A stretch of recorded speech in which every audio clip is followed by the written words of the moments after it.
Bantu aku membedah perutku, dan ambil pelurunya, nanti aku yang akan menjahitnya sendiri. Kata Ben menenggak alkoholnya lagi.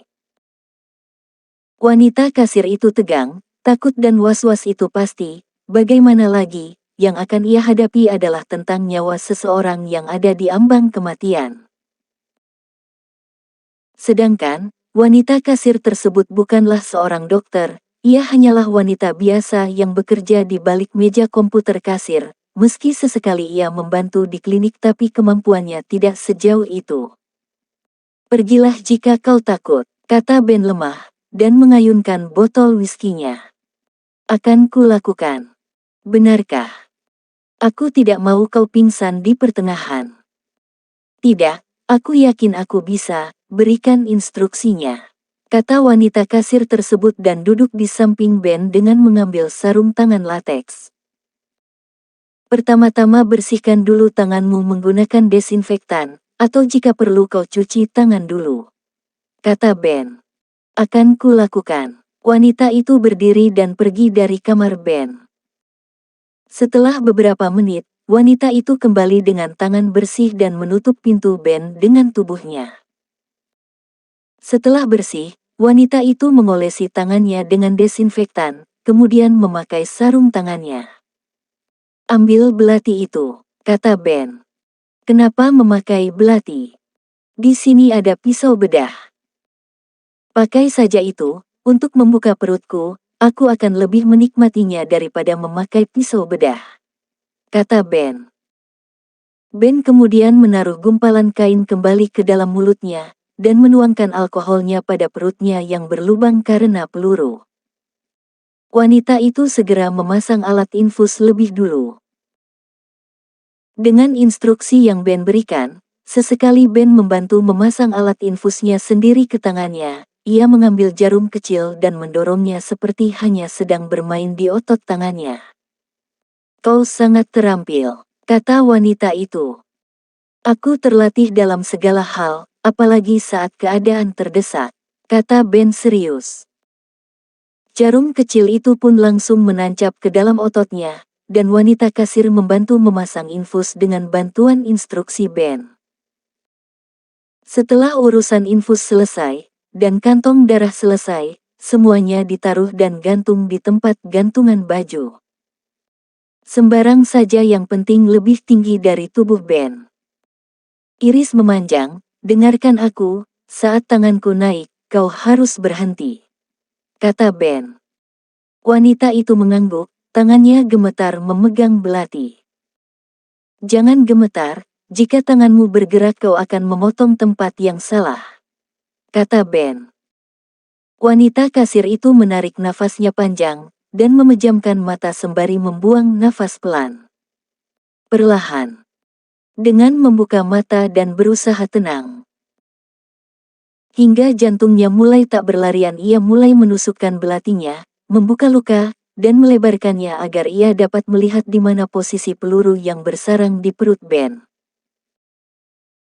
Ben mulai menahan kesakitannya yang luar biasa, tak hanya itu, ia menggigit keras kain yang ada di mulutnya, keringat mulai mengucur begitu deras dan nafasnya mulai naik turun dengan sangat cepat. Jantungnya tiba-tiba berdetak dengan cepat pula seperti akan meledak di dadanya. Teriakan-teriakan Ben serta erangan kesakitan. Otot-otot kepala dan tubuhnya terlihat ketika wanita itu mulai mengiris dan mengobrak-abrik kulit luar Ben, wajah Ben pun menjadi merah padam dan keringat mengucur di setiap pelipis wajahnya. Detik demi detik, menit demi menit, berlangsung, dan semakin lama wajahnya semakin merah menahan kesakitannya. Tubuh berototnya bergetar dan menggigil, kain yang tadi kering mulai basah terkena air liurnya sendiri. Darah semakin banyak, wanita kasir itu gemetaran. Ben mengangkat tangannya, pertanda wanita itu harus berhenti, lalu Ben membuka kain yang ada di mulutnya. Siapa namamu? Tanya Ben dengan suara lemah dan terengah. Gia, kata wanita kasir itu. Gia. Ambil penjepitnya jika kau sudah menemukan pelurunya, apa kau sudah melihatnya? Gia mengangguk. Sekarang lakukan, kata Ben dan menyumpal mulutnya lagi dengan kain gumpalan. Gia kemudian mengambil penjepit dan menjepit peluru yang bersarang. Ternyata peluru itu tak terlalu dalam karena berada di sisi perut luar Ben. Karena terlalu banyak darah yang menutupi kulitnya di bagian luar luka, Ben kemudian mengambil kasa dan menaruh di kedua sisi sayatan. Tangannya gemetar, dan Gia melihat itu. Mata Ben juga mulai sayu. Plang! Suara peluru itu jatuh di tempat loyang stainless. Ben kemudian mengambil hekting, dan akan menjahitnya dengan tangan gemetar. Tusukan demi tusukan terlalu menyakitkan, dan Gia tak bisa hanya diam saja. Gia kemudian mengambil alih untuk menjahit, ia pun mendengar instruksi Ben bagaimana caranya menjahit pada luka robekan. Untungnya peluru itu tak mengenai organ dalam, dan masih berada di perut bagian luar, artinya tak sampai pada lapisan dalam. Meski begitu, semua proses operasi benar-benar terasa begitu lama, apalagi setiap detiknya Ben merasakan kesakitan. Maaf Tuan Ben, seharusnya saya memberikan Anda obat bius, kata Gia. Sia-sia. Tidak akan mempan padaku, kata Ben kelelahan. Proses penjahitan pun selesai, Gia menaruh alatnya di loyang stainless lagi. Tangan Gia penuh dengan darah begitu pula ranjang dan tubuh Ben. Untunglah kau berhasil, kata Ben membuang kain gumpalan yang ada di mulut Ben. Botol demi botol whisky telah habis, karena sesekali ia berhenti untuk minum dan membuka gumpalan kain di mulutnya. Botol-botol desinfektan dan perban yang penuh darah tercecer di lantai. Jam demi jam Ben tersiksa. Wajahnya merah padam, keringat dingin bercucuran, tangannya gemetar, tubuhnya bergetar, otot-ototnya menegang. Setiap tusukan dan sayatan yang membuka luka membuat Ben menggigit kain yang ada di mulutnya, erangan, serta suara Ben seperti menggeram bak harimau yang marah mengisi ruangan tersebut. Akhirnya jahitan lukanya telah selesai, dia pun membalutnya dengan perban memutari perut kekar Ben, balutan yang rapi, tangannya sangat terampil meski bergetar hebat. Ben membaringkan tubuhnya dengan erangan panjang. Pria itu merasa lemas, ia memejamkan matanya, kembali memutar ingatan demi ingatan di setiap kejadian yang terjadi. Terlihat setitik air di sudut matanya, lehernya tercekat menandakan ia sedang menahan kesedihan. Kesedihannya adalah ia tak bisa menepati janjinya pada istrinya, bahwa ia tak akan pernah terluka. Namun, saat ini Ben sedikit tenang karena peluru sudah keluar, dan setidaknya lukanya sudah dijahit. Ben hanya berpikir untuk sementara waktu, biarlah seperti ini dulu, meski jahitannya sangat jelek dan berantakan namun itu lumayan membantunya, agar tak terus kehilangan darah. Sesampainya di mansion, Ben akan memerintahkan Gavril untuk mengambil alih, dan memperbaikinya. Setidaknya untuk sementara Ben aman dari kematian. Gia, panggil Ben. Ya. Gia menjawab saat sedang membenarkan infus dan kantong darah. Kau punya ponsel? Tanya Ben. Tidak. Lalu telepon umum. Tidak ada telepon di sini, jika harus menggunakannya kita harus pergi ke kota, butuh waktu 1 jam pergi ke sana menggunakan sepeda. Di sini tidak ada motor. Ada sepeda saja di sini sudah untung, dan di kota jika ada motor juga sangat beruntung. Astaga. Apa kalian sedang hidup di zaman megalitikum? Benar-benar parah, aku penasaran siapa pemilik pulau ini. Kata Ben lemah. Jika kau harus menghubungi seseorang aku akan pergi ke kota untukmu ada telepon umum di sana, tapi antriannya cukup lama bisa berjam-jam, apakah kau tahu nomornya? Lagi pula aku juga harus menjual jam tangan milikmu. Astaga. Aku tidak yakin ada yang akan mampu membeli jam milikku. Kata Ben tertawa lemah. Gia menelan ludahnya, Ia tahu sosok pria di hadapannya ini pasti bukanlah orang jahat. Dia hanya ingin menyelamatkan pria tampan yang baik ini. Namun, dalam sekejap saja, dia sudah memastikan bahwa ia tenggelam dalam perasaannya sendiri yang begitu cepat. Dia jatuh cinta pada Ben. Berikan nomornya, aku akan membantumu menghubunginya. Ben kemudian mengangguk pelan, tak ada jalan lain dan tak ada pilihan lain. Kali ini ia pertaruhkan semuanya pada gadis yang baru saja ia kenal. Ambil pena dan kertas, ada 3 nomor yang harus kau hubungi, kata Ben. Dia mengangguk mantap, dan ia mengorak-arik setiap sudut kamar tersebut untuk mencari pena dan kertas. Setelah menemukannya, dia duduk kembali di hadapan Ben. Dengan lancar dan di luar kepala, Ben mengucapkan angka-angka nomor siapa saja yang harus dia hubungi dan dia harus mengingatnya. Kau akan ingat, tanya Ben. Aku adalah pemilik ingatan terbaik, lagi pula aku sudah mencatatnya, kata Gia menunjukkan kertas kecil pada Ben. Ben mengangguk pelan. Aku akan tidur sebentar, kata Ben lemah. Kau tidak akan matikan, tanya Gia cemas. Ha. Ben tertawa lemah, perutnya sedikit terguncang dan menimbulkan rasa sakit. Kenapa kau tertawa? Kata Gia. Sepertinya saat ini aku benar-benar terlihat kacau dan lemah, kata Ben. Tidak akan ada manusia yang bisa selamat dan bisa bertahan seperti ini saat terkena tembakan. Kau pasti bukan manusia, kata Gia. Jika kau menghubungi orang-orang itu, katakan padanya suruh membawa Gavril, dia akan percaya saat kau menyebutkan nama itu, kata Ben kemudian menutup matanya.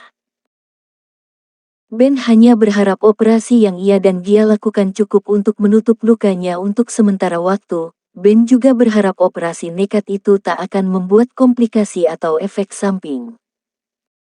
Dalam setiap peperangan Ben sudah terlatih untuk hal seperti itu. Namun kali ini dia benar-benar kehilangan tenaganya karena telah terkuras saat perjalanan ke pulau tanpa nama itu. Karena tak ada pilihan lain, Ben pun mengambil keputusan ia menerima Gia untuk membantunya operasi. Sementara mungkin tidak akan infeksi. Dan yang paling penting, peluru sudah diambil. Pasokan darah sudah masuk. Jika aku pulang, Gavril akan kutodong untuk memperbaiki jahitan yang amburadul ini. Aku yakin dia pasti akan tertawa tak ada habisnya melihat jahitan di perutku ini. Bagaimana lagi, tanganku terlalu lemah untuk melakukan jahitan sendiri pada perutku. Dia bukan dokter, tapi untungnya dia cepat tanggap dan mengerti apa instruksiku, kata Ben dalam hatinya. Gia melihat Ben hanya diam dan menutup mata. Kemudian Gia pun menekan nadi leher Ben dengan pelan. Aku masih hidup, kata Ben pelan masih menutup matanya. Gia tersenyum tersipu malu, ia melihat ketampanan Ben yang dingin. Dia yakin Ben adalah pria yang sangat baik. Setelah memeriksa Ben, dan ternyata nadinya masih ada, Gia bergegas pergi meninggalkan pemukiman itu dan pergi ke kota menggunakan sepedanya. Aku tidak menyangka sedang menolong pria asing yang entah dari mana ia berasal, kata Gia mengayuh sepedanya dengan cepat. Sial sekali kenapa aku menawarkan bantuan padanya, dan membuatku kesulitan sendiri, apa karena dia sangat tampan? Ya Tuhan! Kenapa dia sangat tampan? Kenapa kau turunkan dewa yang tampan dan membuatku tak berdaya dalam pesonanya? Kata Gia sembari mengayuh dengan cepat sepeda bututnya. Dalam perjalanan pikiran Gia hanya dipenuhi oleh Ben, pria yang seksi, bertubuh kekar, tampan, kuat, dan sangat baik hati. Gia berpikir Ben adalah pria baik yang lembut, namun ia tak tahu bahwa Ben adalah pria monster yang kejam. Butuh waktu 1 jam untuk sampai di kota dengan bersepeda. Baru kali ini Gia mengalami mengayuh sepeda dengan sangat cepat, Peluh keringat telah membasahi sekujur tubuhnya, matahari yang terik sangat panas juga membakar wajah dan kulitnya. Dia tidak kuat lagi, kemudian ia berhenti di bawah pohon palem, dan menarik nafasnya dengan cepat. Wow! Hos! Hos! Hos! Apakah ini neraka? Aku tak bisa bernafas. Hos! Hos! Wajah Gia merah padam, ia kelelahan apalagi saat itu matahari begitu terik. Tubuh Gia berkeringat sangat banyak, jantungnya berdetak cepat seperti akan meledak. Kepalanya berdenyut-denyut dengan cepat dan panas sekali, seperti akan pecah pula. Belum lagi. Kakinya terasa seperti akan patah karena kaku terlalu lama dan terlalu cepat mengayuh. Nafasnya seakan-akan hampir putus seperti kehabisan oksigen. Belum lagi ia dehidrasi, dengan lemas Gia mengambil botol minumnya yang ada di keranjang sepeda depan, ia pun berjalan dengan sempoyongan, kakinya begitu lemas dan gemetaran. Dengan mos-mosanan, Gia mengambil air minum di tempat minum umum. Saat ini Gia masih berada di perbatasan kota, dan ada sebuah tempat untuk beristirahat untuk minum gratis. Gia pun meminumnya seteguk demi seteguk, hingga perutnya terasa seperti penuh terisi air. Astaga, apakah aku masih hidup? Gia berbaring di atas rerumputan yang sudah tak terawat. Begitu banyak sampah dan rerumputan hias bercampur rumput liar. Saat Gia merasa tubuhnya sudah lebih baik, Gia kemudian duduk dan melihat ke sekeliling. Ia sudah sampai di batas kota, jalanan beraspal dan berdebu, semuanya terlihat beterbangan karena beberapa kendaraan bermotor berseliweran melewatinya. Motor di pulau itu begitu berharga, tak banyak yang bisa memilikinya. Jalanan sepanjang kota begitu kering dan tak terurus, seperti wilayah yang terbuang atau sengaja dibiarkan tanpa pembangunan. Tak berapa lama, Gia sadar bahwa ia harus cepat sampai di kota, atau Gia tidak bisa pulang, karena jika sudah kemalaman, jalanan tak ada penerangan lampu, terpaksa Gia harus menginap. Meskipun tindak kejahatan di pulau itu minim, namun bagi Gia bersepeda dengan waktu 1 jam dan sepanjang jalan tak ada penerangan lampu, tentu saja Gia tak mau melakukan itu semua. Ia takut dan cemas. Daripada nekat bersepeda dan bertemu dengan pemerkosa atau penculik, bahkan penjahat, lebih baik ia memilih tidur di emperan toko tak terpakai di kota. Baginya jauh lebih aman karena di kota meski tak terlalu terang masih banyak penerangan lampu. Dia kemudian berjalan dan menghampiri sepeda bututnya, lalu menaruh botol minumnya di atas keranjang sepedanya. Botol minum bekas dari plastik botol mineral yang dijual di minimarket seharusnya tak boleh dipakai lagi. Namun Gia tak punya pilihan lain. Ia miskin, pulau itu juga miskin, Gia tahu bersikap sok bersih, dan sok perfect tidak bisa ia lakukan. Sebenarnya Gia cerdas, namun keadaan ekonomi tak pernah mendukungnya. Mari kita mengayuh lagi. Ayo semangat.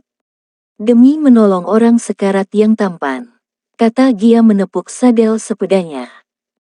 Gia pun memutar sepeda dan mengayuh kembali menuju kota. Perjalanan tinggal 30 menit lagi, dan Gia akan berusaha untuk mengabari keluarga Ben agar keluarganya segera menjemput Ben yang dalam kondisi kritis. Paman yang tampan. Bersabarlah, aku akan menolongmu lagi. Jadi ingat-ingatlah seumur hidupmu, kau berhutang nyawa pada Gia ini. Kata Gia mengayuh sepeda dengan cepat. Saat itu Gia sudah sampai di kota, meski tidak seperti kota pada umumnya yang terlihat maju atau terlihat canggih dan modern. Namun, kota itu lebih cocok disebut dengan kota yang mangkrak. Begitu kering dan tak terurus, seperti wilayah yang terbuang atau sengaja dibiarkan tanpa pembangunan. Gedung-gedung yang mangkrak dan berjamur serta menjadi tempat pemukiman yang tak layak ditinggali, menjadi pemandangan yang sudah biasa bagi semua orang yang hidup di pulau itu. Gambaran dan lukisan gedung-gedung mangkrak itu seolah menandakan bahwa kota itu seperti ditinggalkan pergi oleh para kontraktornya dan dibiarkan begitu saja tanpa dilanjutkan kembali. Gia melihat telepon umum di ujung sana. Ketika Gia memarkirkan sepedanya, pandangan matanya yang berwarna kebiruan melihat ke arah para manusia yang mengekor seperti ular karena mengantri untuk menelepon. Ya Tuhan, kata Gia menepuk jidatnya. Akan selesai berapa jam ya? Kata Gia meringis, karena setiap satu orangnya saja selalu menelpon dengan begitu lama. Di pemukiman yang Ben tinggali. Saat itu, Ben tertidur dengan sangat lelap karena kelelahan. Hingga akhirnya siang semakin panas dan terik, namun tetap saja, kamarnya gelap tanpa penerangan, korden berdebu tetap ditutup agar tak ada cahaya yang masuk. Pria itu kemudian melengkuhkan nafasnya, sekujur tubuhnya terasa sakit. Ben mencoba berdiri perlahan, berjalan terseok, sedang pikirannya cemas dan berharap bahwa lukanya tak akan terbuka kembali, meski sudah dijahit namun jahitan itu masih sangat basah. Ben mencari dan meraba-raba saklar lampu di dekat pintu kamarnya dan menekannya. Akhirnya lampu menyala meski hanya redup dan tidak terlalu terang namun itu sudah cukup membuatnya dapat melihat dengan jelas. Ben mulai mengamati ruangannya dengan seksama. Kamar yang ia sewa bukanlah kamar kosong. Ternyata ada beberapa baju yang tertinggal di almari serta ada sepatu usang berdebu meski tidak sebagus yang Ben miliki namun alas kaki itu cukup muat untuk kakinya. Yang paling penting ia memerlukannya untuk berjalan nanti. Di sisi lain di kota, Gia masih mengantre beberapa orang. Setidaknya masih ada 5 pria yang ada di hadapan Gia dan 1 pria di dalam kotak telepon. Astaga! Kenapa pria itu menelpon hampir 1 jam lebih? Apakah dia sedang menggosip? Maki Gia tak sabar dan kesal. Apalagi saat itu panas terik matahari semakin tinggi membuat perasaan emosinya juga semakin meningkat hingga ke ubun-ubun kepalanya. Hei! Cepatlah ini sangat darurat, teriak Gia. Para pria di hadapan Gia menoleh pada Gia. Gia pun melempem.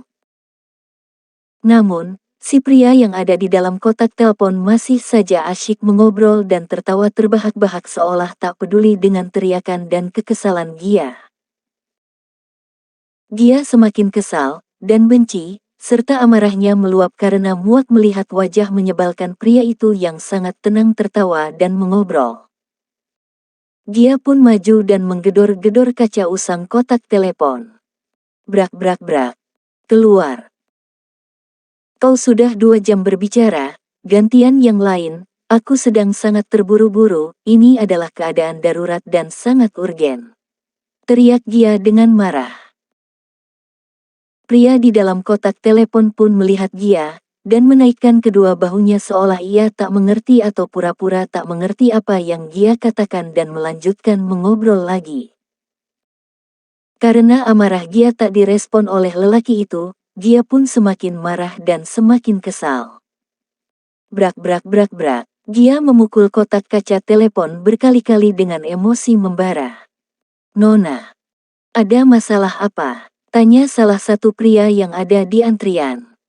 Anu, kakakku. Ya, kakakku terluka sangat parah di desaku. Dan aku tak memiliki kendaraan selain sepeda. Tapi dia memintaku untuk menghubungi istrinya agar istrinya datang, mungkin ini adalah waktu terakhirnya, jadi aku harus menyampaikannya. Kata Gia mengarang cerita. Astaga itu sangat buruk dan sangat mendesak, kata pria lain yang ada di barisan antrian. Kita harus mengeluarkan pria itu, aku juga sudah menunggu sangat lama, wajahnya itu sangat menyebalkan. Kata pria lain lagi. Saat itu si pria yang ada dalam kotak telepon masih asyik berbincang dan tertawa terbahak-bahak. Para pria yang mengantri pun membuka pintu kotak telepon dengan paksa, namun tak bisa terbuka. Mereka semua marah dan menggedor-gedor kaca usang itu agar si pria keluar. "Ada apa dengan kalian?" teriak si pria penelpon di dalam kotak. Wajah si pria itu semakin buruk, dan sangat kesal, ia pun menutup teleponnya. "Apa masalah kalian?" teriak si pria itu masih dari dalam kotak telepon sembari berkacak pinggang, matanya melotot dan dagunya terangkat naik menantang semua pria yang ada di hadapannya. Salah satu pria besar kemudian maju dan semakin mendekat lalu menunjuk si pria menyebalkan itu untuk benar-benar keluar menggunakan kode jarinya. Kemudian si pria yang ada di dalam kotak telepon keluar, belum sampai mengeluarkan kakinya, si pria itu langsung diseret keluar oleh pria-pria itu, entah mau dibawa kemana. "Hei, ada apa ini? Lepaskan. Silahkan Nona, kau masuk, karena urusanmu sangat mendesak," kata salah satu pria dan menyusul yang lainnya untuk memberikan pelajaran pada si pria menyebalkan. Dia pun harap-harap cemas, meski ia sangat marah dan kesal pada si pria menyebalkan itu namun, dia juga tak bisa begitu saja membiarkan jika si pria menyebalkan itu akan dipukuli. "Apa kalian akan memukulinya?" tanya Gia. "Kami hanya akan memberikannya sedikit pelajaran Nona, jangan khawatir," kata salah satu pria. "Terima kasih banyak," kata Gia merapatkan kedua telapak tangannya. Kemudian Gia masuk, ia membuka tasnya, mencari nomor telepon yang ia tulis di kertasnya. Namun, sudah Gia obrak-abrik kertas itu tidak ada, hingga Gia menumpahkan isi tasnya, kertas berisi nomor telepon itu juga tak terlihat. Gia mengingat-ingat kembali, kemudian ia menepuk jidatnya, dan merogoh saku di belakang celananya. Akhirnya ketemulah kertas bertuliskan rangkaian angka-angka. Gia memencet nomor-nomor angka yang ada di kertas tersebut. Setidaknya ada 3 nomor angka yang Ben berikan. Yang pertama adalah nomor Traver. Kedua Rudolf. Dan ketiga adalah Carlos. Ben lupa tak memberikan nomor Mena, sedangkan Ben tak memberikan nomor Daisy pada Gia, karena ia ingat, ponsel miliknya dan milik Daisy masih tertinggal di resort, tentu saja, pasti sudah hancur. Gia memencet nomor pertama, itu adalah Traver, namun setelah beberapa kali menelpon, tak ada yang mengangkat. Gia kemudian memencet nomor kedua, itu adalah Rudolf, berkali-kali Gia juga menelpon Rudolf, namun tetap juga tak ada yang mengangkat. Apakah ini nomor yang benar? Kenapa tidak ada yang mengangkat? Apakah mereka? Apakah jangan-jangan pria itu dibuang dan dia tidak tahu bahwa sebenarnya dia sudah dibuang keluarganya? Astaga! Bagaimana ini? Apakah dia akan mati? Gia mulai ketakutan. Namun, kemudian Gia memencet nomor ketiga, itu adalah milik Carlos. Baru beberapa detik tersambung, panggilan itu langsung diangkat. "Iya. Iya. Halo. Halo. Ini. Apakah benar ini adalah keluarga dari Tuan yang sakit?" tanya Gia kebingungan. "Apa maksudmu? Kalau tidak salah namanya adalah Ben. Apakah Anda keluarganya?" tanya Gia harap-harap cemas.